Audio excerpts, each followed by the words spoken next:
SSC pass করেন আমরা 1968 সালে। বিগত শতকে 60-এর দশকটা ছিল জাগরণের দশক। সারা পৃথিবী জোড়া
আবুল ফজল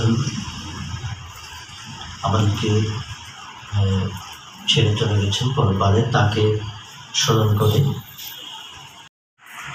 1969 সালের 11 দফা আন্দোলনের অন্যতম সংগঠক, সমস্বর লেখক ও শিল্পী সংস্থা এবং কলমতলী কণ্ঠ সংগ্রাম পরিষদের সক্রিয় সদস্য মুক্তিযোদ্ধা আবুল ফজল সেই দিকগুলোকে তিনজন মিলন পরিষদ সিলেট এর সাথে দীর্ঘকাল সক্রিয়ভাবে সম্পৃক্ত প্রয়াত আবুল ফজল একজন বিশিষ্ট রাজনীতিবিদ, সাংস্কৃতিক ব্যক্তিত্ব, বীর মুক্তিযোদ্ধা। তাকে স্মরণ করার জন্য আমরা